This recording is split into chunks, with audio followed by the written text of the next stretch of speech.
ୟୋବ ପୁସ୍ତକ ଅଧ୍ୟାୟ 39। ବନ୍ୟ ସ୍ତ୍ରୀ ଛାଗମାନଙ୍କର ପ୍ରସବ କାଳ ତୁମକୁ କ'ଣ ଜଣା? ତୁମେ କ'ଣ ହରିଣୀର ଶାବକ ପ୍ରସବ ଦେଖିଅଛ? ସେ ସମସ୍ତ କେତେ ମାସ ଧରି ସେମାନଙ୍କ ଗର୍ଭରେ ଶାବକମାନଙ୍କୁ ଧାରଣ କରନ୍ତି। ସେମାନେ କେଉଁ ସମୟରେ ପ୍ରସବ କରନ୍ତି? ପ୍ରସବ କରିବା ପାଇଁ ସେମାନେ ନଇଁ ପଡ଼ନ୍ତି ଓ ଶାବକକୁ ଜନ୍ମ ଦେଇ ସେମାନେ ପ୍ରସବ ବେଦନାରୁ ମୁକ୍ତ ହୁଅନ୍ତି। ସେମାନଙ୍କର ଶାବକମାନେ ଶକ୍ତିଶାଳୀ ହୋଇ ଖୋଲା ସ୍ଥାନରେ ବୃଦ୍ଧି ପ୍ରାପ୍ତ ହୁଅନ୍ତି। ତତ୍ପରେ ସେହି ଶାବକମାନେ ସେମାନଙ୍କ ନିକଟରୁ ଚାଲିଯାଆନ୍ତି ଓ ପ୍ରତ୍ୟାଗମନ କରନ୍ତି ନାହିଁ। ବନ୍ୟ ଗର୍ଦ୍ଦଭକୁ କିଏ ସ୍ୱାଧୀନ କରି ଛାଡ଼ି ଦେଇଛନ୍ତି? କିଏ ସେ ସମସ୍ତକୁ ବନ୍ଧନରୁ ମୁକ୍ତ କରିଛନ୍ତି? ମୁଁ ତାହାକୁ ବୃକ୍ଷହୀନ ଭୂଭାଗକୁ ବସତି ସ୍ଥାନ ସଦୃଶ ଓ ଲବଣ ଭୂମିକୁ ନିଜ ଗୃହ ସଦୃଶ ପ୍ରଦାନ କରିଅଛି। ସେ ନଗରୀର କୋଳାହଳକୁ ଅବହେଳା କରେ, ସେ ଚାଳକର ଚିତ୍କାର ସ୍ୱରକୁ ଶୁଣେ ନାହିଁ। ପର୍ବତ ସମୂହରେ ସେ ଚରଣ କରେ, ଯେକୌଣସି ସବୁଜ ବର୍ଣ୍ଣ ବସ୍ତୁର ଅନ୍ୱେଷଣ କରେ। ବନ୍ୟ ବୃଷ କ'ଣ ତୁମର ସେବା କରିବ? ସେ କ'ଣ ତୁମର ଗୁହାଳରେ ରାତ୍ରି କଟାଇବ? ତୁମେ ତାହାର ଗଳାରେ ଦଉଡ଼ି ବାନ୍ଧି ତାହାକୁ ସିଆର କରାଇ ପାରିବ କି? କିମ୍ବା ତାହା ତୁମ ପଛରେ ମଇ ଦେବ କି? ତାହା ଶକ୍ତି ସମ୍ପନ୍ନ ଥିବା ଯୋଗୁଁ ତୁମେ କ'ଣ ତାହାଠାରେ ଆଧାରିତ ହେବ କି? କିମ୍ବା ତୁମର ପରିଶ୍ରମକୁ ତା ପାଇଁ ଛାଡ଼ିଦେବ କି? ତୁମର ଶସ୍ୟକୁ ତୁମ ଶସ୍ୟ ଖଳାକୁ ସେ ଆଣି ଦେବ, ତୁମେ ତା କ'ଣ ଏହିପରି ତାକୁ ବିଶ୍ୱାସ କରିବ? ଅଟପକ୍ଷୀ ନିଜ ପକ୍ଷକୁ ଦାମ୍ଭିକତା ପୂର୍ବକ ଫଡ଼ ଫଡ଼ ଶବ୍ଦ କରେ, କିନ୍ତୁ ତାହାର ଡେଣା ସାରସ କିମ୍ବା ବାଜ ପକ୍ଷୀର ପକ୍ଷ ସଦୃଶ କି? ତାହା ଭୂମିରେ ନିଜର ଅଣ୍ଡାକୁ ଛାଡ଼ି ଧୂଳି ତାହାକୁ ଉଷ୍ଣ କରିବା ପାଇଁ ଦିଏ। ତାହା ସ୍ମରଣ କରେ ନାହିଁ ଯେ କୌଣସି ପଦଦଳନ ତାହାକୁ ଭାଙ୍ଗି ଦେଇପାରେ କିମ୍ବା ବନ୍ୟ ପଶୁମାନଙ୍କ ଦ୍ୱାରା ତାହା ଦଳିତ ହୋଇପାରେ। ସେମାନଙ୍କର ଶାବକମାନେ ନିଜସ୍ୱ ନଥିବା ସଦୃଶ ତାହା ସେମାନଙ୍କ ପ୍ରତି ନିର୍ଦ୍ଦେଶାଚରଣ କରେ। ନିଜ ପ୍ରସବ ବେଦନା ବିଫଳ ହେଲେ ମଧ୍ୟ ତାହା ନିଶ୍ଚିହ୍ନ ରହେ, କାରଣ ଈଶ୍ୱର ତାହାକୁ ପ୍ରଜ୍ଞା ପ୍ରଦାନ କରି ନାହାନ୍ତି ଓ ତାହାକୁ ବିବେଚନାରେ ଅଂଶୀଦାର କରି ନାହାନ୍ତି। ତଥାପି ସ୍ୱଚଳପୂର୍ବକ ଧାଇଁବା ସମୟରେ ତାହା ଘଟକ ତଥା ଅଶ୍ୱାରୋହୀକୁ ଉପହାସ କରେ। ତୁମେ କ'ଣ ଘଟକକୁ ଶକ୍ତି ପ୍ରଦାନ କରିଅଛ? କିମ୍ବା ତାହାର ବେକକୁ ଶକ୍ତି ସମ୍ପନ୍ନ କରାଇଅଛ? ଯିଏ ତାହାକୁ ପଙ୍ଗପାଳ ସଦୃଶ ଡେଇଁବାକୁ ଦିଏ, ସିଏ କ'ଣ ତୁମେ? ତାହାର ଉଗ୍ର ନାସିକା ଧ୍ୱନି ଭୟାବହ ଅଟେ। ତାହା ଉପତ୍ୟକାରେ ଖୁରା ମାରି ନିଜ ଶକ୍ତିରେ ଆମୋଦ ପ୍ରମୋଦ କରେ ଓ ଅସ୍ତ୍ରଶସ୍ତ୍ର ପ୍ରୟୋଗର ସମ୍ମୁଖୀନ ହେବା ପାଇଁ ଉତ୍ସୁକତା ପୂର୍ବକ ଧାଏଁ। ତାହା ଭୟକୁ ଉପହାସ କରେ, ନିଜେ ଭୀତ ହୁଏ ନାହିଁ ଓ ଖଡ଼୍ଗ ସମୀପରୁ ପଶ୍ଚାଦପଦ ହୁଏ ନାହିଁ। ତାହା ଉପରେ ତୁଣୀର ଉଜ୍ଜଳ ବର୍ଚ୍ଛା ତଥା ଶୂଣ ଝଣଝଣ ଶବ୍ଦ କରେ। ଭୀଷଣ କ୍ରୋଧପୂର୍ବକ ସେ ଦୂରତାକୁ ପଛରେ ଛାଡ଼ିଦିଏ। ଭେରୀ ବାଦନ ସ୍ୱର ଶୁଣିଲେ ସେ ନିଶ୍ଚଳ ହୋଇ ରହିପାରେ ନାହିଁ।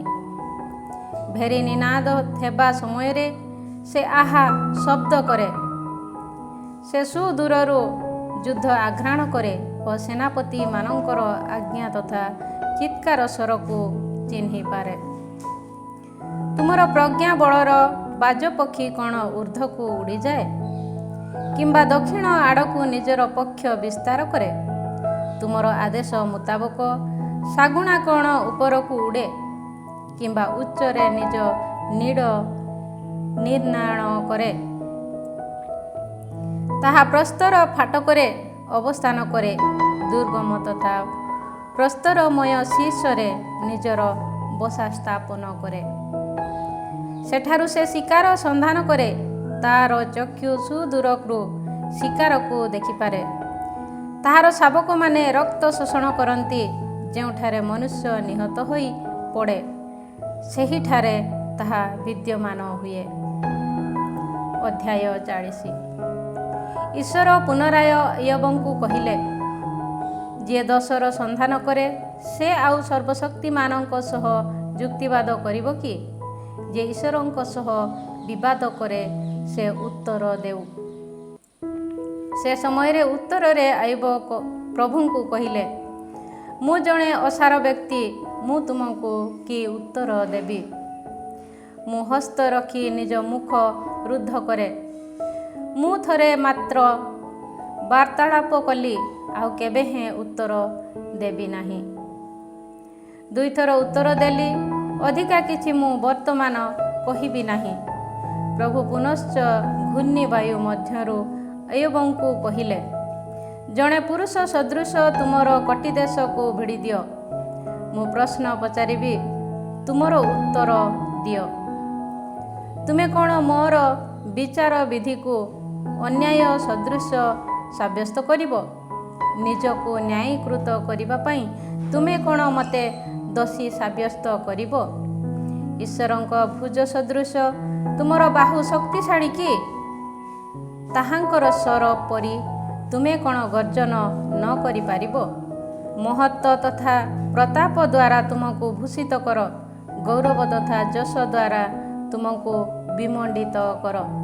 ତୁମର କୋପ ଉଚ୍ଛ୍ୱସିତ ହେଉ, ପ୍ରତ୍ୟେକ ଅହଙ୍କାରୀ ଉପରେ ଦୃଷ୍ଟି ଦେଇ ତାକୁ ବିନୀତ କର। ପ୍ରତ୍ୟେକ ଅହଙ୍କାରୀ ଉପରେ ଦୃଷ୍ଟି ଦେଇ ତାକୁ ବିନମ୍ର କର। ଦୁଷ୍ଟ ବ୍ୟକ୍ତିଗଣ ଯେଉଁଠାରେ ଦଣ୍ଡାୟମାନ, ସେମାନଙ୍କୁ ସେଠାରେ ପଦଦଳିତ କର। ସେ ସମସ୍ତଙ୍କୁ ଭୂତଳେ ଆବୃତ କର। ସେମାନଙ୍କର ମୁଖକୁ ଆବଦ୍ଧ କରି ଅଧୋଲୋକରେ ନିକ୍ଷେପ କର। ତାହା ହେଲେ ମୁଁ ସ୍ୱୀକାର କରିବି ଯେ ତୁମର ଦକ୍ଷିଣ ହସ୍ତ ତୁମକୁ ବିଜୟ ପ୍ରଦାନ କରେ। ବର୍ତ୍ତମାନ ବେହେମଥକୁ ନିରୀକ୍ଷଣ କର। ତୁମକୁ ସୃଷ୍ଟି କରିଥିବା ଭଳି ମୁଁ ତାକୁ ମଧ୍ୟ ସୃଜନ କରିଅଛି। ସେ ବଳଦ ସଦୃଶ ତୃଣ ଆହାର କରେ। ତାହାର ବଳ କଟି ଦେଶରେ ଓ ତାହାର ଶକ୍ତି ଉଦର ପେଶୀରେ ଅବସ୍ଥାପିତ। ତାହାର ଲାଙ୍ଗୁଳ ଦେବଦାରୁ ବୃକ୍ଷ ସଦୃଶ ଦୃଢ଼ ଓ ତାହାର ଜଙ୍ଘର ପେଶୀବଦ୍ଧ ଛନ୍ଦାଛନ୍ଦି ହୋଇ ସଂଯୁକ୍ତ। ତାହାର ଅସ୍ଥି ପିତ୍ତଳ ନଳୀ ସଦୃଶ ଓ ତାହାର ଅବୟବ ଲୌହ ଅର୍ଗଳ ସ୍ୱରୂପ। ଈଶ୍ୱରଙ୍କ ସୃଷ୍ଟି ବସ୍ତୁ ମଧ୍ୟରେ ସେ ପ୍ରଥମ। କେବଳ ତାହାର ସ୍ରଷ୍ଟାଙ୍କ ଖଡ଼୍ଗ ତାହାକୁ ଧମକ ଦେଇପାରେ। ଯେଉଁଠାରେ ବନ୍ୟ ପଶୁ ବିହାର କରନ୍ତି, ସେହି ପର୍ବତ ସମୂହ ତାହାକୁ ଖାଦ୍ୟ ପରିବେଷଣ କରେ। ପଦ୍ମ ଉଦ୍ଭିଦ ନଳ ମଧ୍ୟରେ ଓ ସନ୍ତସନ୍ତିଆ ସ୍ଥାନମାନଙ୍କରେ ତାହା ଶୟନ କରେ। ପଦ୍ମ ଉଦ୍ଭିଦ ତାହାକୁ ଛାୟାବୃତ କରେ। ଜଳସ୍ରୋତର କୁଶ ତାହାକୁ ବେଷ୍ଟନ କରେ। ଯଦିଓ ନଦୀ ଉଚ୍ଛ୍ୱସିତ ହୁଏ, ସେ ଭୀତ ହୁଏ ନାହିଁ। ଜର୍ଦାନ ତାହାର ମୁଖ ଦିଗରେ ପ୍ରବାହିତ ହେଲେ ମଧ୍ୟ ସେ ନିଷ୍କଳଙ୍କ ରହେ। ଅଙ୍କୁଶ ଦ୍ୱାରା ତାହାକୁ ଫାଶରେ ଆବଦ୍ଧ କରିବା ପାଇଁ କିଏ ସକ୍ଷମ? ନାସାରନ୍ଧ୍ରକୁ ବିଦ୍ଧ କରି କିଏ ତାହାକୁ ରଜ୍ଜୁବଦ୍ଧ କରିବ? ଅଧ୍ୟାୟ 41। ତୁମେ ଲେବିଆଥାନକୁ ବନଶୀ କଣ୍ଟା ଦ୍ୱାରା ଧରିପାରିବ କି? କିମ୍ବା ତାହାର ଜିହ୍ୱାକୁ ସୂତା ଦ୍ୱାରା ଆବଦ୍ଧ କରିପାରିବ କି? ତାର ନାସାରନ୍ଧ୍ରକୁ ରଜ୍ଜୁ ଦ୍ୱାରା ତୁମେ ବନ୍ଧନ କରିପାରିବ କି? କିମ୍ବା ତାର ଦାନ୍ତ ମାଢ଼ିକୁ ଅଙ୍କୁଶ ଦ୍ୱାରା ବିଦ୍ଧ କରିପାରିବ କି? ସେ କ'ଣ ତୁମ ସମୀପରେ ଧାରାବାହିକ ଭାବେ ନିବେଦନ କରିବ? ସେ କ'ଣ ତୁମକୁ ମୃଦୁ ଭାବେ କଥା କହିବ? ସଦା ସର୍ବଦା ତୁମର ସେବକ ହେବା ପାଇଁ ସେ କ'ଣ ତୁମ ସହ ବ୍ୟବସ୍ଥା ବିଧି ସାଲିସ କରିବ? ଗୋଟିଏ ପକ୍ଷୀ ସହ ଖେଳିବା ପରି ତୁମେ ତା ସହିତ କ୍ରୀଡ଼ାରତ ହେବ କି? କିମ୍ବା ତୁମ ବାଳିକାମାନଙ୍କର ଆମୋଦ ପ୍ରମୋଦ ନିମନ୍ତେ ତାହାକୁ ଚର୍ମ ଦଉଡ଼ି ଦ୍ୱାରା ଅଡ଼ାଇ ଧରି ନେବ କି?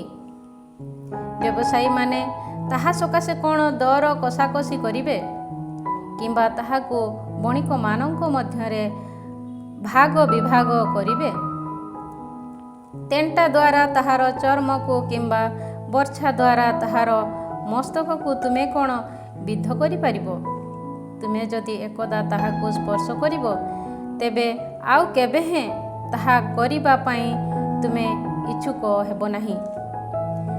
ତୁମେ ସେହି ସଂଗ୍ରାମକୁ କେବେ ହେଁ ବିସ୍ମରି ଯିବ ନାହିଁ। ଯିଏ ତାହାର ଦର୍ଶନ ଲାଭ କରେ, ସେହି ବ୍ୟକ୍ତିର କୌଣସି ଆଶା ରହିବ ନାହିଁ। କେବଳ ତାହାର ଦର୍ଶନ ମନୁଷ୍ୟକୁ ଭୂପତିତ କରେ। ତାହାକୁ ସଚଳ କରାଇବା ପାଇଁ ଏପରି ଦୁର୍ଦାନ୍ତ ବ୍ୟକ୍ତି କେହି ନାହିଁ। ତାହା ହେଲେ ମୋର ସନ୍ନିଧାନରେ କିଏ ଦଣ୍ଡାୟମାନ ହେବ? ମୁଁ ଯେପରି କାହାକୁ ପରିଶୋଧ କରିବି, ସେଥିପାଇଁ କିଏ ମୋତେ ପୂର୍ବରେ କିଛି ପ୍ରଦାନ କରିଅଛି? ଆକାଶମଣ୍ଡଳ ତଳେ ଥିବା ସବୁକିଛି ମୋର। ତାହାର ଅବୟବ କିମ୍ବା ପ୍ରଚଣ୍ଡ ଶକ୍ତି ଅଥବା ମନୋରମ ରୂପ ସମ୍ବନ୍ଧରେ ମୁଁ ନିସ୍ତବ୍ଧ ହେବି ନାହିଁ। ତାହାର ବାହ୍ୟ ବସ୍ତ୍ରକୁ କାଢ଼ିବା ପାଇଁ କିଏ ସକ୍ଷମ? ତାହାର କବଚଦ୍ୱୟକୁ ଭେଦ କରିବା ପାଇଁ କିଏ ସମର୍ଥ? ତାହାର ମୁଖ କବାଟକୁ କିଏ ଖୋଲିବ? ତାହାର ଦନ୍ତପଂକ୍ତିର ଚତୁଃପାର୍ଶ୍ୱରେ ଭୟାନକତା ବିରାଜିତ। ତାହାର ପୃଷ୍ଠ ଦେଶ ଢାଲ ପଂକ୍ତିରେ ଆଚ୍ଛାଦିତ। ମୁଦ୍ରାଙ୍କିତ ଥିବା ଭଳି ତାହା ଦୃଢ଼ ଭାବେ ରୁଦ୍ଧ। ବାୟୁ ପ୍ରବେଶ କରି ପାରୁ ନଥିବା ଭଳି ସେ ସମସ୍ତ ପରସ୍ପର ମଧ୍ୟରେ ଗୋଟିଏ ଗୋଟିର ଅତି ନିକଟବର୍ତ୍ତୀ ହୋଇ ରହିଛି। ସେ ସମସ୍ତ ପରସ୍ପର ମଧ୍ୟରେ ସଂଯୁକ୍ତ ଓ ପରସ୍ପରକୁ ପୃଥକ କରିପାରୁ ନଥିବା ଭଳି ସେଗୁଡ଼ିକ ପରସ୍ପର ମଧ୍ୟରେ ଆବଦ୍ଧ। ତାହା ଝିଙ୍କା ଦୀପ୍ତି ସ୍ଫୁର୍ତ୍ତିତ କରେ। ତାର ଚକ୍ଷୁଦ୍ୱୟ ସୂର୍ଯ୍ୟୋଦୟର ଆଖିପତା ସଦୃଶ। ତାହାର ମୁଖରୁ ଉଜ୍ଜ୍ୱଳ ମଶାଲ ବହିର୍ଗତ ହୁଏ ଓ ଅଗ୍ନିକଣା ନିର୍ଗତ ହୁଏ। ଫୁଟିଥିବା ପାତ୍ର ଓ ଜ୍ୱଳନ୍ତ ନଳ ଯେପରି ଧୂମ ବାହାର କରେ, ତାହାର ନାସାରନ୍ଧ୍ରରୁ ଧୂମ ସେହିପରି ନିର୍ଗତ ହୁଏ।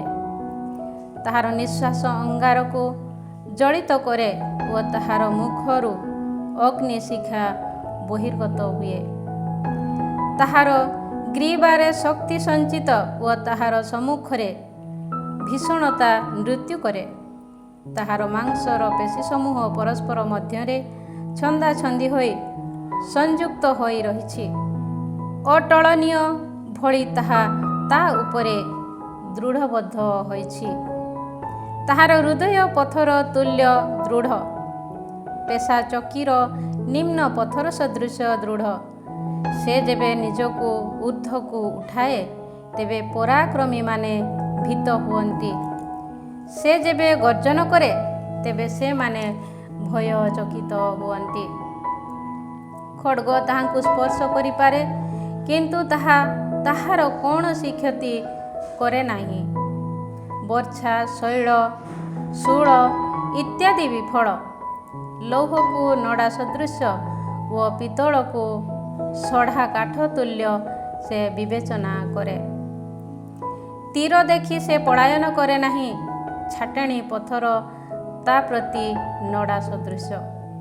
ତା ପ୍ରତି ତୃଣ ସଦୃଶ ଶୂଳର ଘଡ଼ ଘଡ଼ ଶବ୍ଦକୁ ସେ ଉପହାସ କରେ। ତାହାର ନିମ୍ନ ଭାଗ ତୀକ୍ଷ୍ଣ ଖପରା ସଦୃଶ।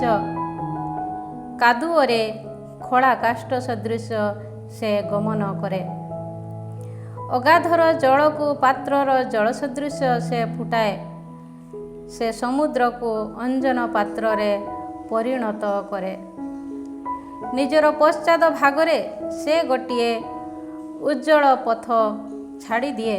କେହି ମନେ କରିପାରେ ଯେ ଅଗାଧ ଦୂଷର କେଶରେ ପରିଣତ ହୋଇଛି। ଭୂପୃଷ୍ଠରେ ତାହା ସଦୃଶ ନିର୍ଭୟ କୌଣସି ସୃଷ୍ଟ ଜୀବ ନାହିଁ। ସମସ୍ତ ଉନ୍ନତ କାର୍ଯ୍ୟକୁ ସେ ଦେଖେ। ଔଦ୍ଧତ୍ୟପୂର୍ଣ୍ଣ ପ୍ରାଣୀ ମଧ୍ୟରେ ସେ ରାଜା ଅଟେ। ଅଧ୍ୟାୟ 42। ଇୟୋବଙ୍କ ଅନ୍ତିମ ଉତ୍ତର। ଉତ୍ତରରେ ଇୟୋବ ପ୍ରଭୁଙ୍କୁ କହିଲେ, ତୁମେ ସମସ୍ତ କାର୍ଯ୍ୟ କରିପାର ଓ ମୁଁ ଜାଣେ ଯେ ତୁମର କୌଣସି ଲକ୍ଷ୍ୟ କେହି କେବେ ନିଷ୍ଫଳ କରି ନପାରେ। ତୁମେ ପ୍ରଶ୍ନ ପଚାରିଛ ଯେ ଜ୍ଞାନ ରହିତ ଭାବେ ତୁମର ଲକ୍ଷ୍ୟକୁ ଗୁପ୍ତ କରି ରଖିଥିବା ସେହି ବ୍ୟକ୍ତି କିଏ? ତାହା ମୁଁ ବୁଝିନାହିଁ। ଯେଉଁ ଅତିଶୟ ଆଶ୍ଚର୍ଯ୍ୟାନ୍ୱିତ କାର୍ଯ୍ୟ ସମ୍ବନ୍ଧରେ ମୁଁ ଅଜ୍ଞ ଥିଲି, ସେ ସମ୍ବନ୍ଧରେ ମୁଁ କଥା କହିଅଛି। ତୁମେ କହିଅଛ, ଶୁଣ, ମୁଁ କଥାବାର୍ତ୍ତା କରିବି, ମୁଁ ତୁମକୁ ପ୍ରଶ୍ନ ପଚାରିବି, ତୁମେ ଉତ୍ତର ଦିଅ। କେବଳ ଶ୍ରବଣେନ୍ଦ୍ରିୟ ଦ୍ୱାରା ମୁଁ ତୁମ ସମ୍ପର୍କରେ ଶୁଣିଥିଲି, କିନ୍ତୁ ବର୍ତ୍ତମାନ ମୋର ଚକ୍ଷୁ ତୁମର ଦର୍ଶନ ଲାଭ କରିଅଛି। ସୁତରାଂ ମୁଁ ନିଜକୁ ଘୃଣା କରେ, ଧୂଳି ତଥା ଭସ୍ମରେ ବସି ମୁଁ ଅନୁତାପ କରେ। ସେହି ମିତ୍ରମାନଙ୍କୁ ପ୍ରଭୁଙ୍କର ଭର୍ତ୍ସନା। ଇୟୋବଙ୍କ ସହ ଏହିପରି କଥାବାର୍ତ୍ତା କଲା ପରେ ତେମାନୀୟ ଏଲିଫାସକୁ ପ୍ରଭୁ କହିଲେ, ମୋର କ୍ରୋଧାଗ୍ନି ତୁମର ତଥା ତୁମ 2 ଜଣ ମିତ୍ରଙ୍କ ବିରୁଦ୍ଧରେ ପ୍ରଜ୍ୱଳିତ ହୋଇଛି, କାରଣ ମୋର ଦାସ ଇୟୋବଙ୍କ ସଦୃଶ ତୁମେ ମୋ ସମ୍ପର୍କରେ ସଠିକ୍ କଥା କହିନାହଁ। ସୁତରାଂ ବର୍ତ୍ତମାନ 7ଟି ବଳଦ ତଥା 7ଟି ପୁଙ୍ଗ-ମେଷ ନେଇ ମୋର ଦାସ ଇୟୋବ ନିକଟକୁ ଯାଅ ଓ ସେ ସମସ୍ତକୁ ହୋମବଳି ରୂପେ ଉତ୍ସର୍ଗ କର। ମୋର ଦାସ ଇୟୋବ ତୁମମାନଙ୍କ ନିମନ୍ତେ ପ୍ରାର୍ଥନା କରିବ। ମୁଁ ତାର ପ୍ରାର୍ଥନା ଗ୍ରହଣ କରିବି ଓ ତୁମମାନଙ୍କର ମୂଢ଼ତା ପ୍ରତି ମୁଁ ଶାସ୍ତି ଦେବି ନାହିଁ। କାରଣ ମୋର ଦାସ ଇୟୋବ ସଦୃଶ ତୁମେମାନେ ମୋ ସମ୍ପର୍କରେ ସଠିକ୍ କଥା କହିନାହଁ। ତହୁଁ ତେମାନୀୟ ଏଲିଫାସ, ହୁସିୟ, ବିଲଦାଦ ଓ ମାନାତୀୟ ସଫାର ପ୍ରଭୁଙ୍କର ଆଦେଶକୁ କାର୍ଯ୍ୟରେ ପରିଣତ କଲେ। ପ୍ରଭୁ ଇୟୋବଙ୍କର ପ୍ରାର୍ଥନା ଗ୍ରହଣ କଲେ। ଇୟୋବଙ୍କ ପୁନରାୟ ସୌଭାଗ୍ୟବାନ। ଇୟୋବ ଯେତେବେଳେ ନିଜ ମିତ୍ରମାନଙ୍କ ପାଇଁ ପ୍ରାର୍ଥନା କଲେ, ପ୍ରଭୁ ସେତେବେଳେ ତାଙ୍କୁ ତାଙ୍କର ପୂର୍ବ ସୌଭାଗ୍ୟ ପ୍ରତ୍ୟାର୍ପଣ କଲେ। ଯାହା ପୂର୍ବରେ ତାଙ୍କର ଥିଲା, ପ୍ରଭୁ ତାହାର 2 ଗୁଣ ଇୟୋବଙ୍କୁ ପ୍ରଦାନ କଲେ। ତାଙ୍କର ସହୋଦର ଓ ସହୋଦରୀମାନେ ଏବଂ ପୂର୍ବ ପରିଚିତ ବ୍ୟକ୍ତିମାନେ ତାଙ୍କର ଗୃହକୁ ଆସି ତାଙ୍କ ସଙ୍ଗରେ ଭକ୍ଷଣ କଲେ। ତାଙ୍କ ପ୍ରତି ପ୍ରଭୁ ଯାହା ଘଟାଇଥିଲେ, ସେ ସମସ୍ତ ଅନିଷ୍ଟ କାର୍ଯ୍ୟ ପ୍ରତି ସେମାନେ ସହାନୁଭୂତି ଜଣାଇ ତାଙ୍କୁ ଆଶ୍ୱସ୍ତ କଲେ। ସେମାନେ ପ୍ରତ୍ୟେକ ତାଙ୍କୁ ଅର୍ଥ ତଥା ଗୋଟିଏ ସୁବର୍ଣ୍ଣ ମୁଦି ପ୍ରଦାନ କଲେ। ଇୟୋବଙ୍କର ପୂର୍ବ ଦିନସମୂହ ଅପେକ୍ଷା ପରବର୍ତ୍ତୀ ଦିନ ସବୁକୁ ପ୍ରଭୁ ଅଧିକ ଆଶୀର୍ବାଦ କଲେ। ତାଙ୍କର 14,000 ମେଷ, 6,000 ଅଟ, 1,000 ଯୋଡ଼ି ବଳଦ ଓ 1,000 ସ୍ତ୍ରୀ ଗର୍ଦ୍ଧବ ଥିଲେ। ତାଙ୍କର 7 ଜଣ ପୁତ୍ର ଓ 3 ଜଣ କନ୍ୟା ମଧ୍ୟ ଥିଲେ। ସେ ପ୍ରଥମ କନ୍ୟାକୁ ଜମିମା, ଦ୍ୱିତୀୟାକୁ କେସିୟା ଓ ତୃତୀୟାକୁ କେରେନ୍ ହାପୁକ ନାମରେ ନାମିତ କଲେ। ଇୟୋବଙ୍କ କନ୍ୟାମାନଙ୍କ ସଦୃଶ ଅନ୍ୟ କୌଣସି ସୌନ୍ଦର୍ଯ୍ୟବତୀ ନାରୀ ସେହି ଦେଶ ସାରା ନଥିଲେ। ସେମାନଙ୍କ ପିତା ସେମାନଙ୍କୁ ମଧ୍ୟ ସେମାନଙ୍କ ସହୋଦରମାନଙ୍କ ସମାନ ଅଧିକାର ପ୍ରଦାନ କଲେ। ଏହାପରେ ଇୟୋବ 140 ବର୍ଷ ବ୍ୟାପୀ ଜୀବିତ ରହିଲେ ଓ 4 ବଂଶ ଧରି ପୁତ୍ର ପୈତ୍ରମାନଙ୍କୁ ଦେଖିବାକୁ ପାଇଲେ। ଏହିପରି ସମ୍ପୂର୍ଣ୍ଣ ଆୟୁଷ ଲାଭ କରି ବୃଦ୍ଧାବସ୍ଥାରେ ଇୟୋବ ମୃତ୍ୟୁବରଣ କଲେ।